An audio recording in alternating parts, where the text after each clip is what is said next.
back to another episode of the Geeks podcast. This is your host, Charlie Radio Williams. And I'm Mayliz. And this is Sean Luc. Welcome back to another episode of the Geeks podcast.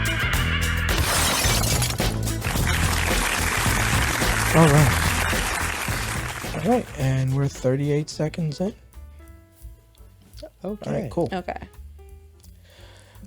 So normally I would start these episodes off by saying something, and you guys will check me, and I just decided on this episode I'm not going to start by saying anything. Really? Mm-hmm. So I'm shocked. I'm really shocked. I'm not, because you know what that means. That means he has something demonic in mind for this episode. And he wants to jump straight into it. I have nothing demonic for this episode. Nothing. I'm actually very clear cut. Very clear cut. So clear cut that even if I had something that I wanted to say, Geektopians, you ever had a moment where you're like, God, you just needed more clarity in your life? Oh, Jesus. Okay, no, I'm beating around the bush. Literally, you are beating around the bush. Guys. I hate the both of you right now. Why do you hate us? Why do you hate us, ma'am? Because I know where this is going, and the innuendos right now is just... Yeah, but we haven't even said the intro, so how dare we, you know, talk about innuendos and stuff like that. We're just simply saying stuff like... Hey guys, once again, welcome to another episode of the G is for Geek podcast. We are your hosts. I'm Charlie Radio Williams. I'm Mayliz, please help me. And the face of the place, Sean Luc. Wait, why would you say please help me? If anybody needs help, it's me. How so? First of all, you came over here. We didn't go to your house and dragged you out and bring you over here. You came here willingly. I feel like in a recent episode, I talked about how I agreed to come over here to take place in the podcast because we were going to initiate an anti-bullying policy. And clearly, I am the target. I am constantly being bullied by a demographic or by a persons. Would I put a Z in there? People in You could just say a couple. Couple, yes, a couple. Which, you know, since you guys are a couple and I felt like I'm beating around the bush, Sean brought something to my attention, and I'm gonna say this. Hey, Geektopians, and this is for both men and women, right? Let's clarify, because I know exactly where he wants to go with this. This is going to be a raunchy episode, and for that we apologize in advance. So go ahead. Yeah, so we can tackle this up to being an R for romance. R for romance. It's been a long time since we've done an R for romance, but we're going to put this as an R for romance because Sean was asking me a question about post-nut clarity. Yes, you heard me say it. Post-nut clarity. That moment when you get that of the with the blah, blah, blah. And then you start to see the world in a light that you didn't see the world. And my question is, how do you define post-nut clarity? Okay, one, that's not what we talked about. You completely butchered what I was saying, but that's fine. Well, then what were we talking about? No, it's fine, because we can go with that and then we can lead into the other stuff. Okay. Right?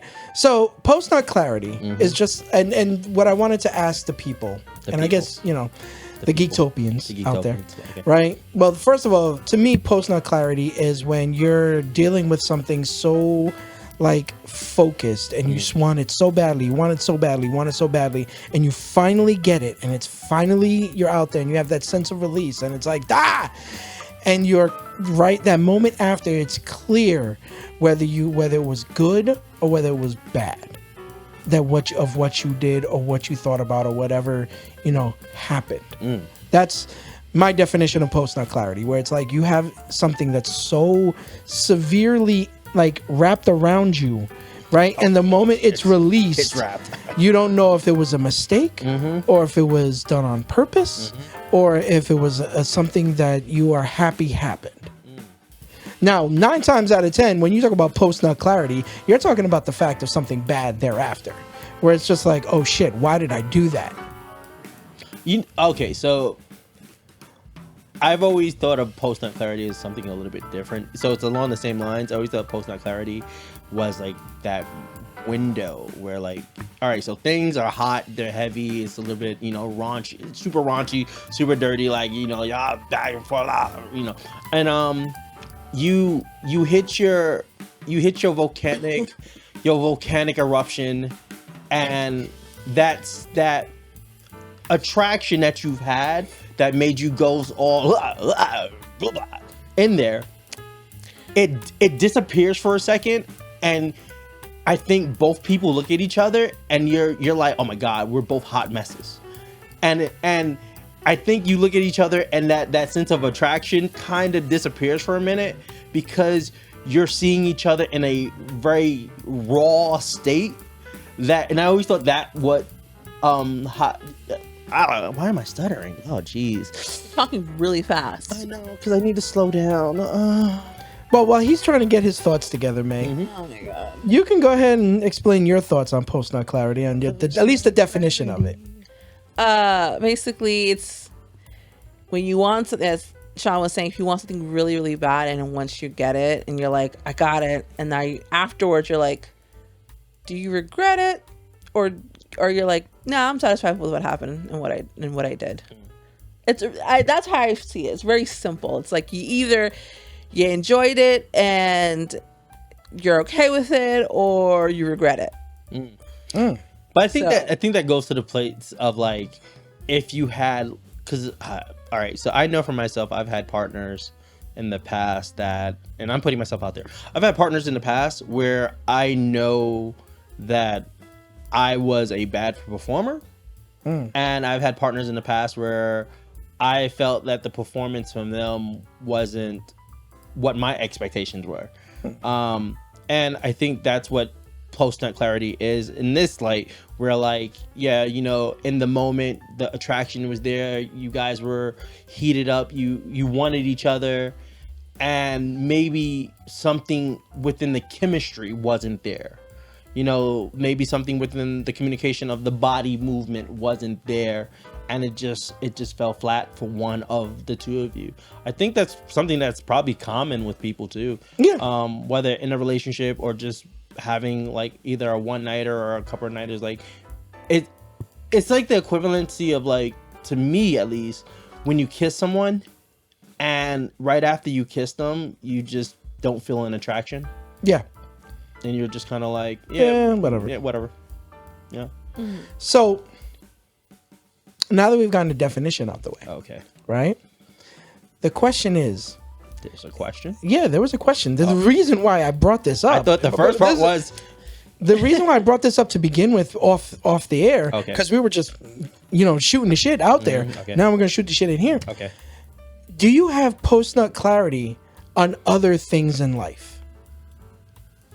Yeah, but I don't think it's post-nut clarity. I just think it's called disappointment. With it's just disappointment. Like, No, but like, think about it. You're so eager to get something. You're so eager to have something. You're so eager, like it's literally gripping you. But then when you get it, you get that clarity, and that clarity is either A, this is exactly what I wanted. B, what the hell is this? sir, in 2024, it's called disappointment. That's like when you're desperate for a job, you want a job, and you go on interviews and you're like, oh, this is the job that I want, and then you get the job and you're like, oh, I don't this think sucks. that's I don't think it's the right. I don't think that's the right way, Okay. because it's a difference when it's like you're desperate for looking for a job, right? Okay. That's not the definition of what we're thinking about with post-nut clarity. How is it not? Because when the better definition for that in regards to real world is, you see this job that you really wanted. Like, this is the job that would define you for the rest of your life. This is something that you have been eager to do. You have been pushing yourself to get this job. You finally get this job, and it ain't shit. That's called disappointment. All right, so it's a little bit too late for us to be PG, but post-nut clarity is just disappointment. It's just the ultimate. But May, you were gonna say something. So when you were saying to apply this to other things, the most common thing is food. You're hungry, you want something, you know what, I really haven't had, Chinese food for a really long time. and I would really like some Chinese food. And you go get it. You're like, yeah, I can't wait to have this. You eat it, and you're like, I did hit the spot. yeah, it didn't do it. It didn't taste good, and you spent money on it, and now you're disappointed in yourself and upset. Like, I spent money on this, and this was shit. And I feel like with the whole job thing, I think it's a bit different, I guess, with the job thing compared to, like, let's say, again, food. Because you're really desperate for the job. It's like, yeah, I'm really, I'm desperate for food. I'm hungry. But it's like, I really want Chinese food. And you actually go get it. And it's easy to get that food. Whereas, like, I want Chinese food. I can go buy that. I want Mexican food. I can go get that. With you, it's like, I really want this job. But you actually really have to, like, really work hard for it. But I have a question now, because you just said with the Chinese food, it was easy to obtain. Right. How does that work in this situation? Because I feel like in the idea of post-nut clarity, which is, once again, disappointment, that there was a journey, there was a mission, there was patience, there was effort, it's not that it was quick to get to access. Because the reason there's a level of disappointment is because there was a journey of a buildup that was an infatuation of the source. And then once you got the source, you realize that's all it was an infatuation. Like, you build on it too much. I don't think it's something that's easy. I think that's like, and I'll use camera gear. That's like, there's a piece of camera gear that I wanted. I saved up for it for weeks. When I finally got it, I was just disappointed in what it was. So, well, I guess the difference is because, like you said, with camera gear, you have to save up weeks for it. And if I'm going out to get Chinese food and I already have the money, it's not like I have to save up money, after a couple weeks to get that food. So it's just like, that's what I'm saying. It's kind of like a quick thing. Like, I really want that. I'm going to go get it because I have the means to go get it right there and then. While the camera gear, you have to wait and save up. And for the job, you have to wait and sit for that job interview and wait for other candidates to go in. And then you sitting here waiting, like, oh my God, am I going to get the job? And, so go ahead. So I think that in the definition of post-nut clarity and disappointment, those are two different levels.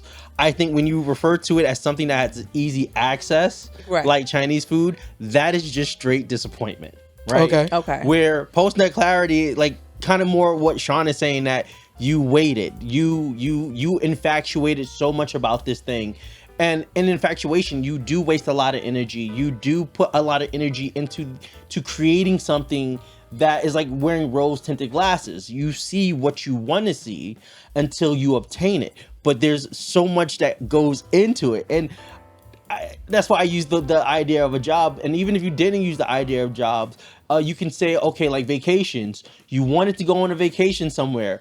You had to save up for it. And then you go on a vacation, and the vacation, even though you planned it out, it just wasn't the best experience. So there's that super level of disappointment. Or movies. There's times where we're like, oh, we want to go see this movie. Now, this is kind of in the middle. Yeah. Because you do have access to it right there with Chinese food or any type of food. But you go see the movie and you're like, oh, this is going to be great. This is going to be great. You stay away from reviews. You stay away from commercials. You go see it and you're like, this is trash. This is trash. So now this is where we get interesting, right? Because I'm about to normalize positive post-nut clarity. Let's normalize positive, because I feel like there's always a negative connotation when it comes to post-nut clarity. Can we put that on the shirt? Positive post-nut clarity? Can we? Oh my God. Right up there with hashtag hot summer. Yep. So there are points in post-nut clarity, right, where people let's talk about the adult aspect of it first, where you get that off, right, and you're like, oh yeah, this is exactly what I wanted. Right, this is exactly, once you get the clarity, you're like, you know what? Yes, that's what I needed. Right. Same can apply for other things in life as well. Okay. For example, and then we'll go to video games. Okay. Right. Spider-Man 2. right? For me personally, I was waiting, I was anticipating, I was waiting. We went all over with it. Like, we got the PS5, we got the statue, we did everything, right? Got the game, right?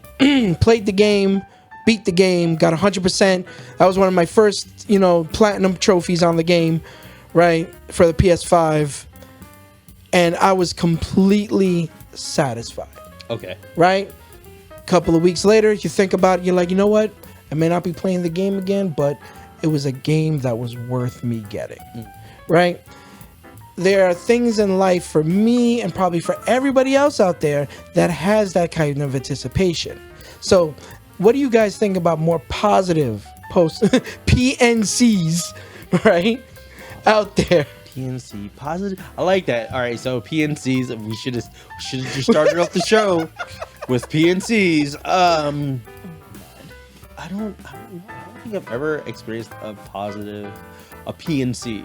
Okay, a PPNC. Haha. PPNC. So That sounds worse. I got it. That's great. As I'll start with the adult side of PNC. No, I'm cleaning it up. So I've had partners in the past that, like, we probably went on 3 or 4 dates prior to us even having coitus. I don't know why I said it like that. But coitus. And when we did have it, like, I loved it, everything about it, but it was that enjoyment of the person.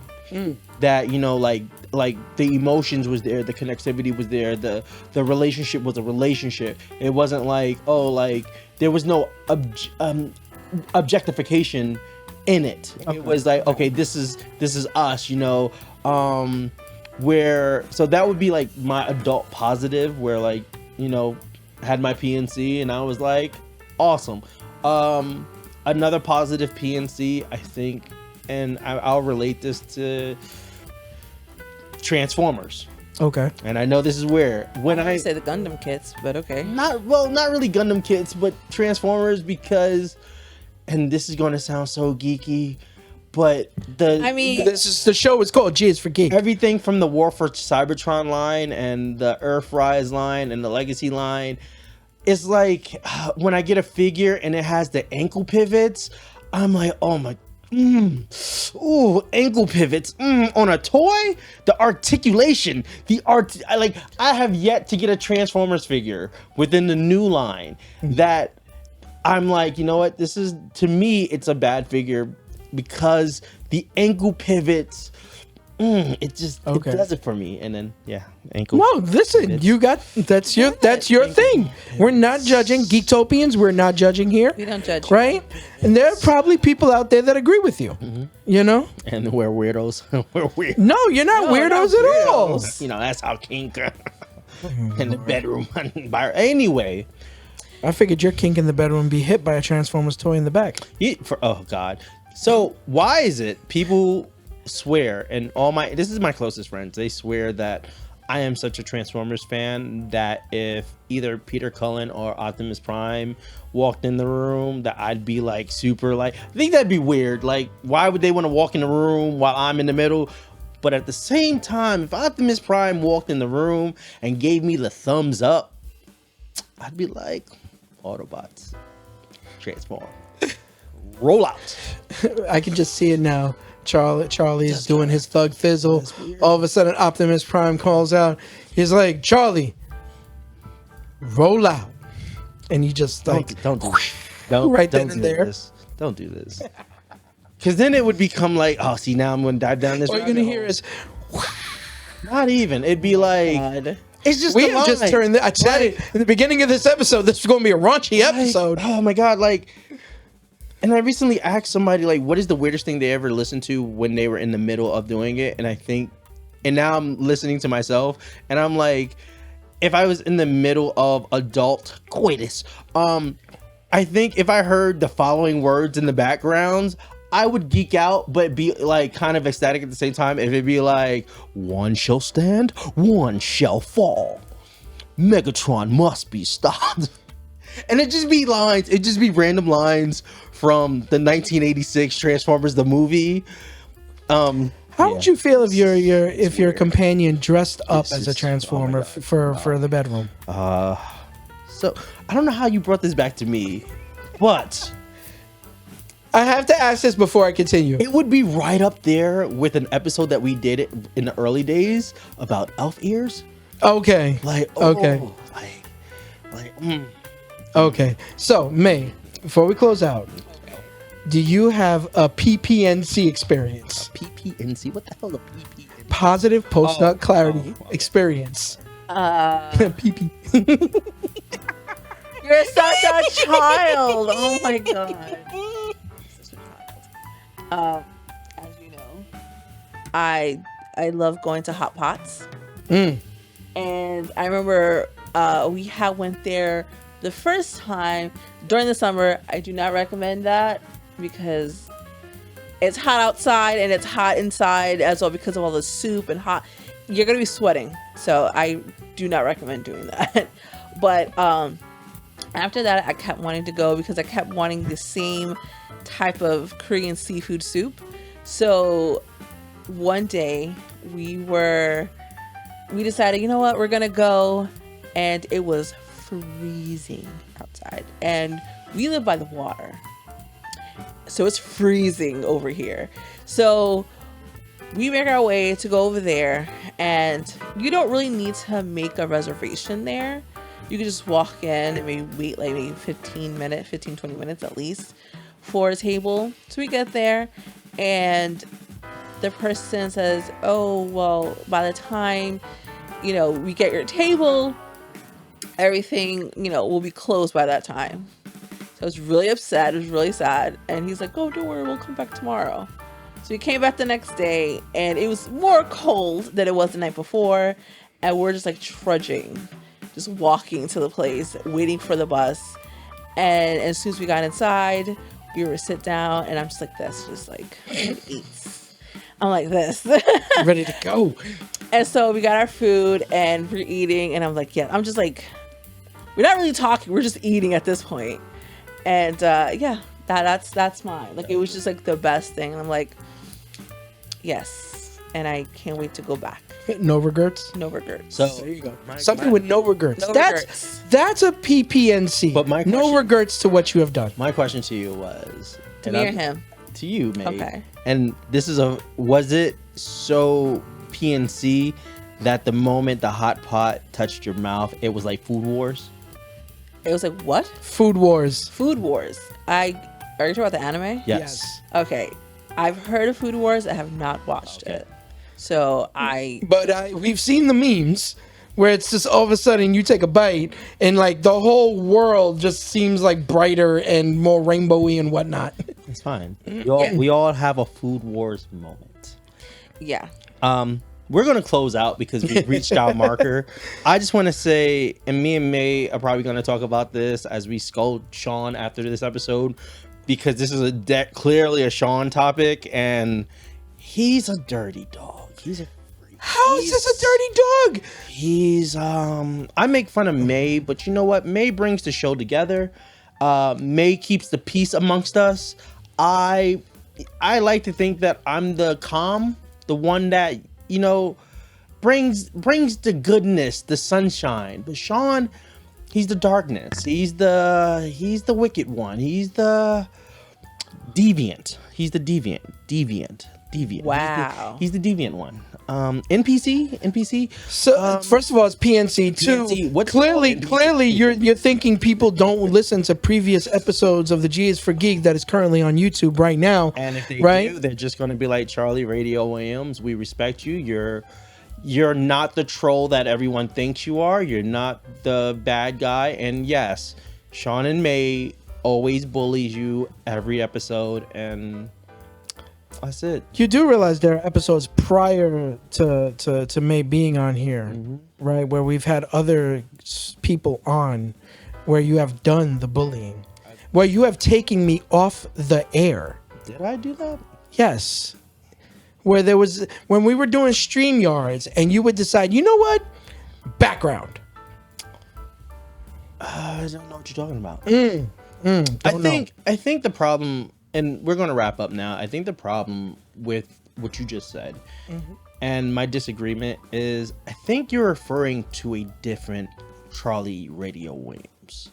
The Charlie Radio Williams of today is just different. So you grew. You matured. You had that PNC. I wouldn't say grow or. And with that said, ladies and gentlemen, we are your host. I'm Charlie Radio William. I'm Mayliz. And I'm Sean Luc. And as always, we are out of here. Oh, that was great. That was great. Didn't even get to finish what he said. A sad episode.